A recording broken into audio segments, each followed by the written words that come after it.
Quand on parle du mot cancer, la première chose que les gens voient, c'est la mort.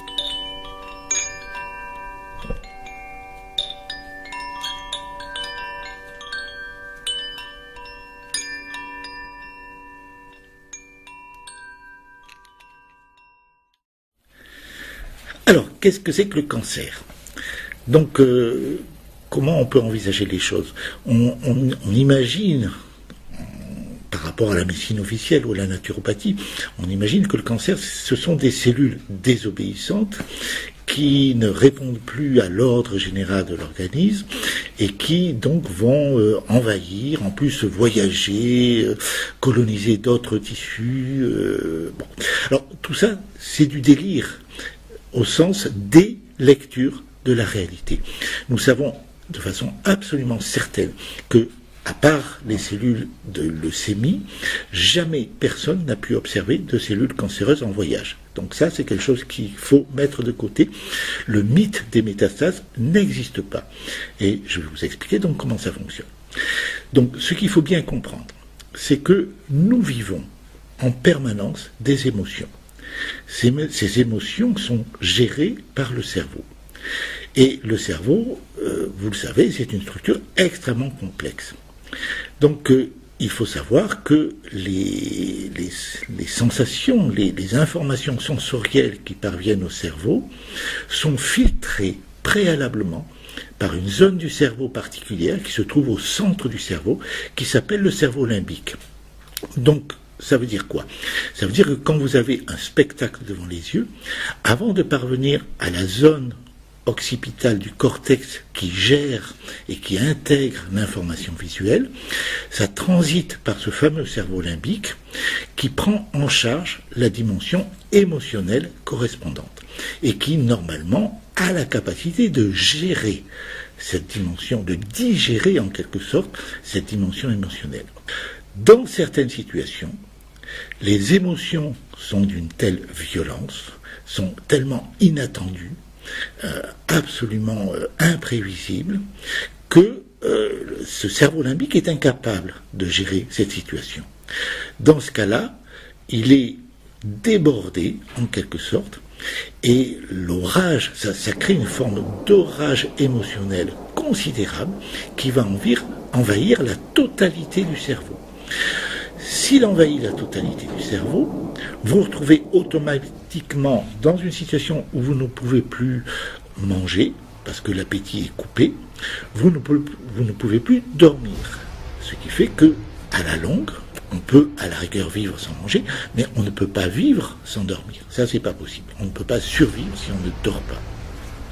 Donc, on est en danger de mort par rapport à cette situation-là. D'autre part, le stress est tellement important qu'on va en perdre toutes les informations de prudence auxquelles nous sommes habitués. C'est-à-dire que si vous prenez votre voiture, eh bien vous allez oublier de respecter la priorité à droite, les stops, les feux rouges, et l'accident est quasi inévitable. Donc vous êtes quelque part en double danger de mort. Danger de mort par épuisement, danger de mort par risque d'accident, par imprudence. Parce que vous êtes accaparé par ce stress. Donc dans cette situation, le cerveau, qui est notre pilote automatique, qui fonctionne comme un ordinateur, avec des informations logistiques, avec des programmes qui nous sont installés depuis notre conception, le cerveau va mettre en œuvre une sorte de soupape de sécurité, si vous préférez une bouée de sauvetage. Si vous tombez en mer, eh bien on vous envoie une bouée de sauvetage.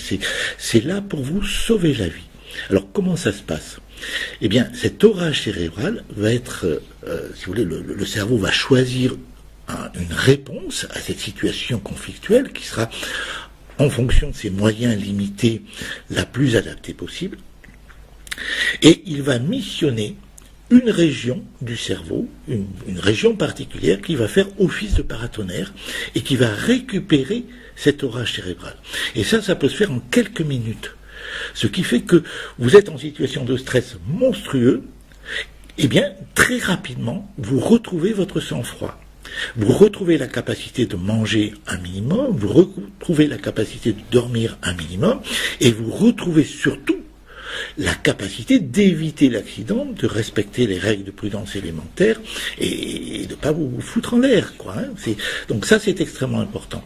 Voilà. Une fois que cet orage est focalisé sur cette zone du cerveau qu'on appelle le foyer de Hammer, en souvenir du docteur Hammer, eh bien, le foyer de Hammer, les neurones correspondants, vont transformer cette énergie négative en une énergie de survie, en une énergie donc positive. Et ils vont envoyer cette énergie négative à un organe précis qui va répondre autant que faire se peut à la situation de stress de la façon la plus intelligente possible.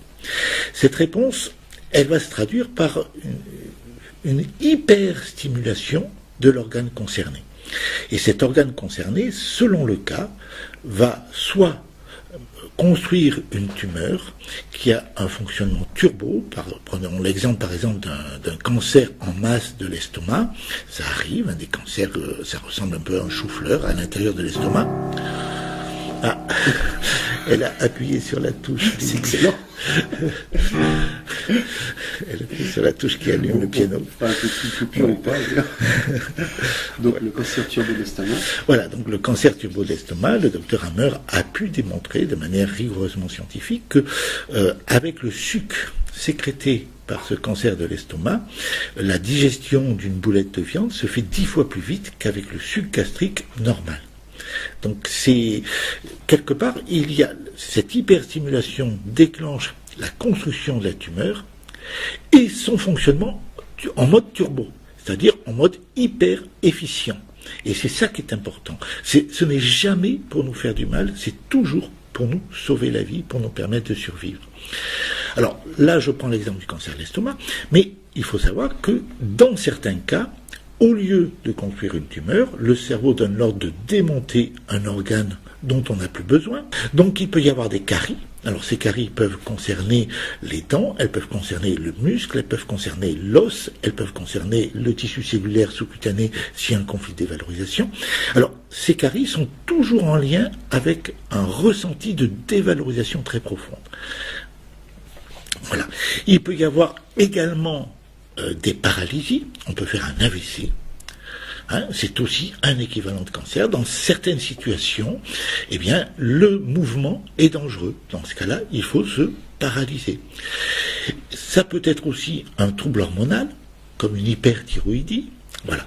Donc, le processus du cancer est toujours mis en place pour permettre la survie. Maintenant, prenons un exemple concret, précis. Imaginons une personne qui est un cancer du gros intestin, par exemple. Si cette personne consulte des artisans de la médecine officielle, ou, oui, de la médecine officielle, on va dire, bon, et on va lui proposer en toute première intention une ablation chirurgicale d'une partie de l'intestin. Pas de la tumeur, mais en général, d'une partie considérable de l'intestin. Parce que comme ces gens-là ont très très peur des métastases, de leur mythe des métastases, ils ont très peur de l'extension du cancer sans contrôle, etc., par précaution, ils vont enlever une énorme partie de l'intestin, ils vont faire des curages ganglionnaires, ils vont faire des tas d'interventions mutilantes qui sont parfaitement inutiles. Il suffirait d'enlever la tumeur, ce serait largement suffisant. Bon. Il est clair que si le conflit n'est pas réglé, si on enlève simplement la tumeur va repousser. Mais c'est la même chose si on enlève une partie de l'intestin. La tumeur va repousser de la même façon sur l'autre, sur ce qui reste de l'intestin, puisque le conflit ne sera pas réglé. Mais si le conflit est réglé, et en général, 9 fois sur 10, les gens consultent lorsque le conflit est réglé que la bascule en réparation s'est faite, à ce moment-là, ça ne va pas récidiver. Voilà. Donc, si ça ne récidive pas, tout le monde est content par rapport à l'état local, sauf s'il y a des troubles du transit et tout ça. Mais le cerveau, lui, n'est pas content. Parce qu'on a enlevé, on a mutilé la personne, on lui a enlevé une partie de son intestin qui lui permet d'absorber les aliments. Or, l'absorption des aliments est essentielle pour la survie. Donc, le cerveau se dit, puisque c'est un ordinateur, il calcule de manière automatique, le cerveau se dit qu'il ne va plus pouvoir assimiler suffisamment d'aliments. Et donc il y a risque de famine. S'il y a risque de famine, la solution, c'est d'avoir des greniers et de faire des réserves. Même si là, c'est un problème de manque d'absorption pour le cerveau, risque de famine égale, il faut des greniers. Hein, c'est l'histoire de Joseph en Égypte qui interprète le rêve de Pharaon avec les vaches grasses et les vaches maigres. C'est tout à fait ça. Et Joseph dit, il faut faire des greniers. Il faut faire des greniers et accumuler pendant les 7 années d'opulence. Donc, dans ces conditions, automatiquement, le cerveau va ordonner la construction de greniers. Les greniers, ils se construisent automatiquement au niveau du foie. Pourquoi le foie? Parce que le foie a pour fonction première, une de ses fonctions essentielles, c'est de stocker le glycogène, qui est un agglomérat de molécules de glucose. Et le glucose, c'est le carburant de l'organisme, c'est le carburant de base de l'organisme. Alors ça aussi, quand on dit que le sucre est mauvais pour la santé, ou que ça nourrit le cancer, on raconte des sottises, quoi. Ça n'a aucun rapport, bien évidemment. Il faut du glucose pour vivre, point final. Autant pour construire le cancer qui doit nous sauver la vie, que pour le démonter. Donc le glucose est toujours bénéfique dans tous les cas. Il ne faut jamais se priver de glucose. Donc ça, c'est une parenthèse. Voilà. Donc, j'en reviens à mon cas. Une personne a un cancer du gros intestin. On lui enlève une partie du gros intestin. Automatiquement, le cerveau donne l'ordre de construire un grenier au niveau du foie, un ou plusieurs. Et donc, on va avoir ce que les médecins appellent des métastases au niveau du foie, qui vont apparaître dans les 6 mois qui suivent. Et en fait, ce sont simplement des greniers qui n'ont rien à voir avec le conflit originel, sauf la mutilation.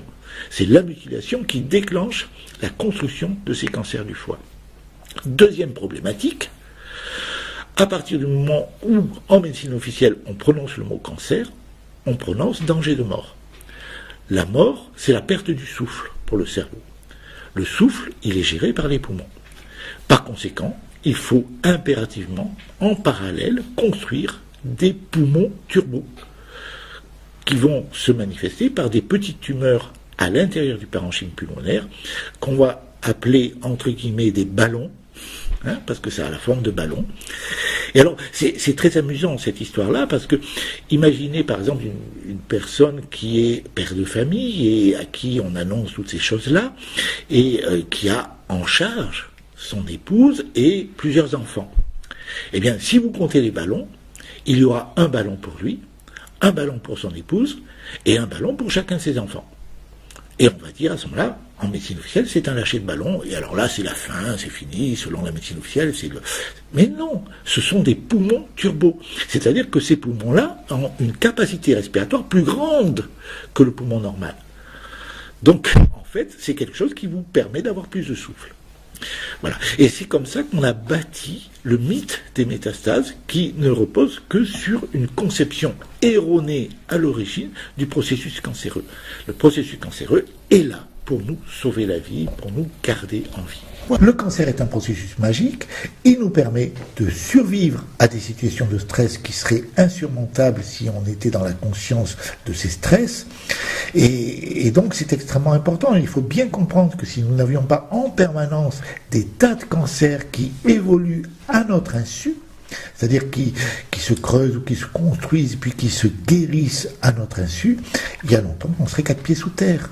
Bon, alors si on a compris que, en fait, tout fonctionne sous le contrôle du cerveau, qui est un ordinateur, un pilote automatique d'une puissance inouïe, mais qui est limité au niveau de l'intelligence créatrice, quelque part, hein, eh bien, la clé, ça va être de travailler sur ce fonctionnement du cerveau, d'aller chercher le conflit à l'origine du processus de tempête cérébrale qui a mis en route ce mécanisme de construction du cancer, ou de démontage d'une tumeur, ou de paralysie, ou n'importe quoi. Donc il faut aller chercher la problématique à l'origine.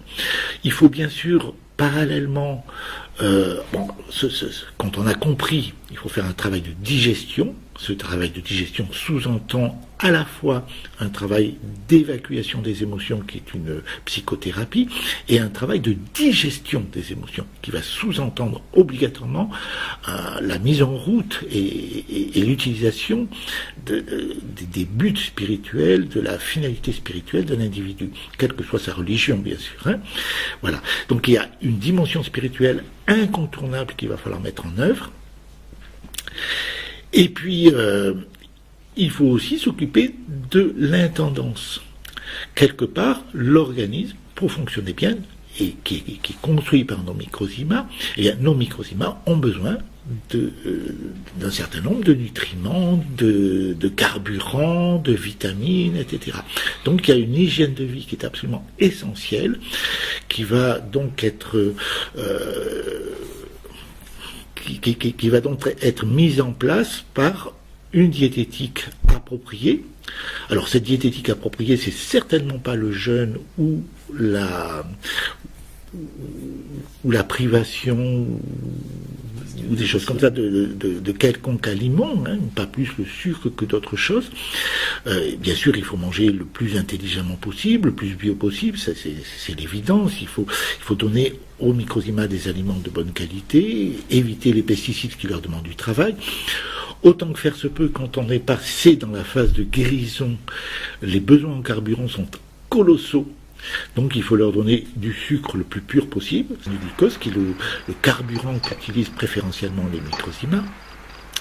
Voilà, et il faut leur donner des vitamines qui vont leur donner, qui vont leur permettre de travailler dans les meilleures conditions, avec une parfaite visibilité, sans faire des tumeurs de volume excessif qui pourraient entraîner des troubles du fonctionnement normal de l'organisme, etc., etc. Voilà, c'est pas plus compliqué.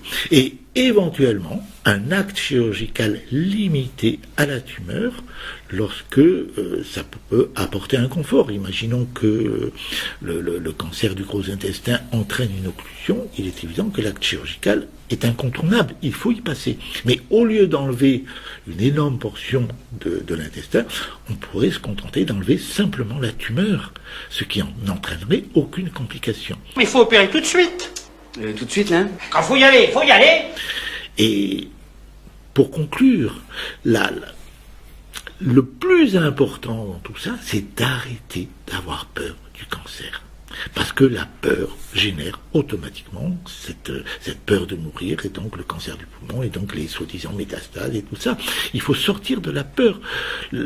La vie est intelligente. Le créateur qui est à l'origine de la vie est une intelligence absolument inouïe, exceptionnelle, et il n'a en aucun cas le désir de nous sadiquer, de nous faire souffrir, ou de nous tuer. C'est absolument impensable.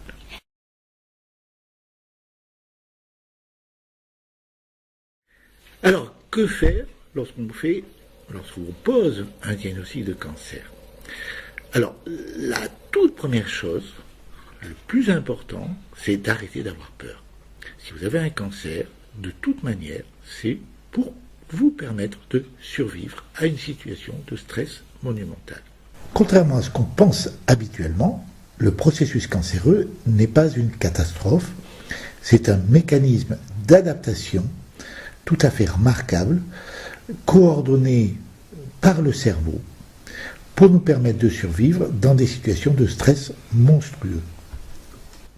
Donc, comprenez que la médecine officielle, comme la naturopathie, sont dans un système de pensée qui relève de la religion, qui n'est absolument pas scientifique, qui n'a jamais été démontré de manière scientifique, et où ils sont dans un système de guerre, où il faut se battre contre le cancer et tout ça. Et alors vous allez trouver partout, sur Internet et partout, des solutions médicales officielles, ou des solutions naturopathiques de rechange, mais où les histoires des vitamines, alors on met beaucoup en avant la vitamine C, qui, soi-disant, pourrait guérir le cancer. Alors, il faut bien comprendre, tant qu'on est dans ce système de guerre, on va lutter contre l'organisme. On va détruire l'organisme, dans le but de détruire le cancer. Et donc ça ne peut pas aller vers un mieux profond. les résultats au final de toutes ces thérapies, qu'elles soient médicales ou naturopathiques, c'est de l'ordre de 5% de survie. C'est de l'ordre de 5% de survie. C'est de l'ordre de 5% de survie. Hein, c'est pas plus. Il faut bien le comprendre aujourd'hui. À 5 ans, la survie, lorsqu'un cancer est pris en charge par la médecine officielle, c'est de l'ordre de 5% de survie. Donc évidemment, on comprend que la peur soit immense. Voilà. Donc la priorité des priorités, sortez de la peur des médecins et des naturopathes. Ça ne vous appartient pas. Ça appartient à ces gens-là. Laissez-la leur. Et vous, essayez, la priorité des priorités, de vous dire que de toute manière, le Créateur ne veut pas que vous mouriez, il veut que vous soyez en bonne santé, que vous soyez heureux, que vous soyez épanoui, que vous puissiez vivre ce pourquoi vous êtes sur Terre, à savoir l'amour avec un grand A. Hein, c'est-à-dire un amour qui soit vraiment un amour important et profond. Et ensuite, il faut trouver un thérapeute qui va pouvoir vous accompagner sur ce chemin, qui va pouvoir vous aider à digérer les émotions correspondantes, qui va pouvoir vous conduire vers une libération. Et à ce moment-là, de toute évidence, le cerveau va mettre en œuvre, va mettre en route le travail de guérison. Mais pensez aussi aux vitamines, non pas comme une arme contre le cancer, mais comme une aide au microsima pour qu'il puisse travailler dans les meilleures conditions et vous amener à la guérison.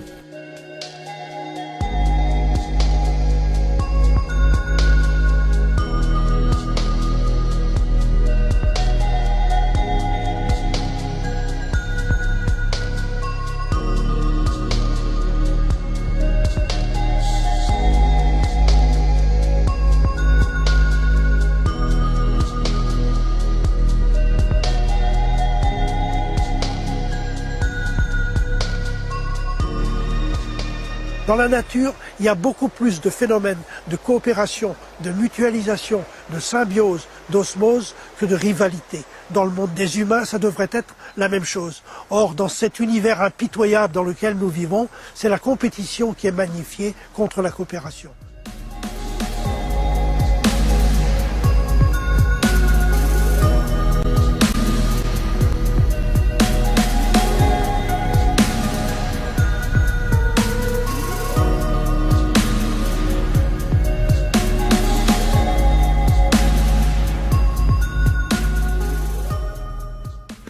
La première des choses, donc, il faut sortir du paradigme de guerre.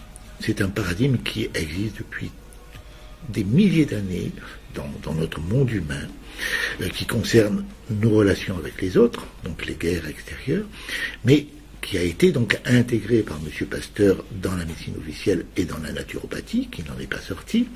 Donc c'est un système de guerre où on se bat contre. Hein. Alors il faut arrêter. Là, il ne s'agit pas de se battre contre. Il ne s'agit pas de chercher des armes ou des remèdes miracles. Hein, les potions magiques, genre Panoramix et compagnie. Non, ça n'existe pas dans la réalité. Les vitamines ne sont pas des potions magiques, elles sont simplement des outils qui permettent au microsima de travailler dans les meilleures conditions. Voilà. Donc, sortez de cette logique de guerre, comprenez qu'il faut accompagner le processus, que 9 fois sur 10, au moins, le cancer n'est diagnostiqué que lorsque vous avez automatiquement, de manière automatique, basculé en guérison. Vous êtes en train de guérir. Et par conséquent, si vous respectez la vie, si vous donnez à vos microsima les outils dont ils ont besoin, donc l'intendance dont on a parlé, hein, qui est absolument essentielle, les nutriments, les vitamines, le sucre dont ils ont impérativement besoin, à ce moment-là, le processus évoluera automatiquement vers la guérison spontanée.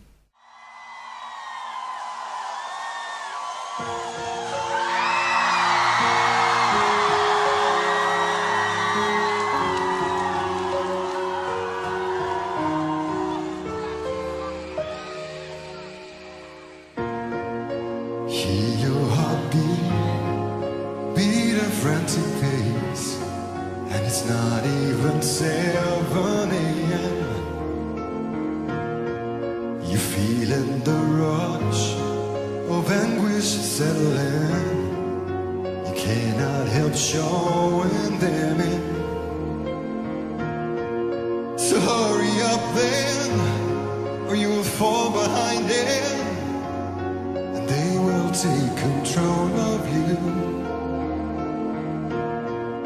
And you need to heal the hurt behind your eyes, the fickle words crowd in your mind. So sleep, sugar, let your dreams float in like waves of sweet fire. You're safe within. Sleep, sweetie, let your floods come rushing in and carry you over to a new morning.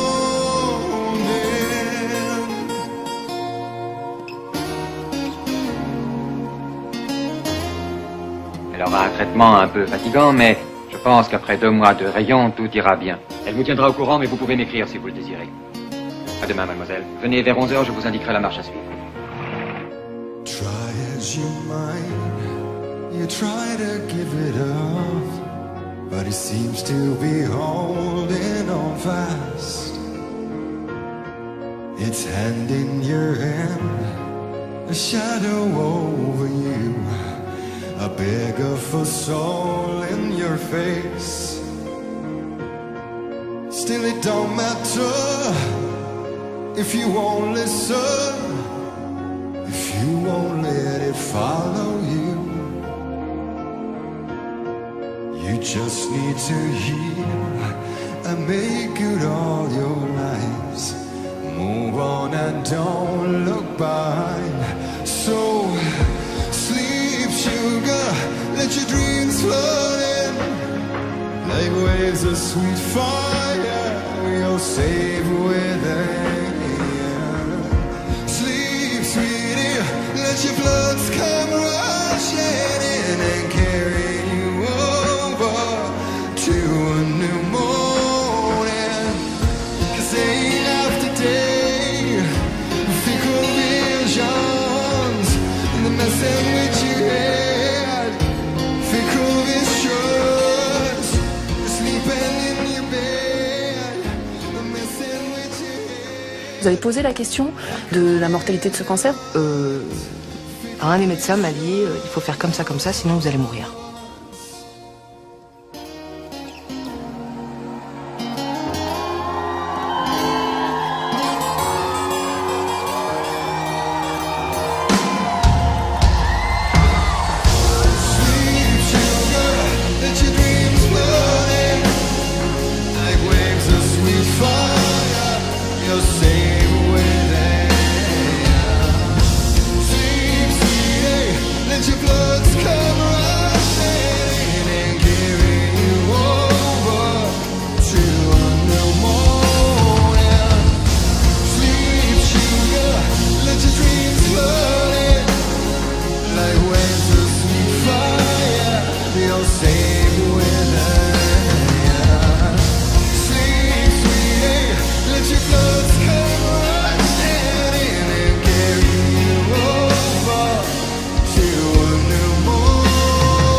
Don't give up and don't you cry. For the evil ones have gone, they are far beyond the sun. So now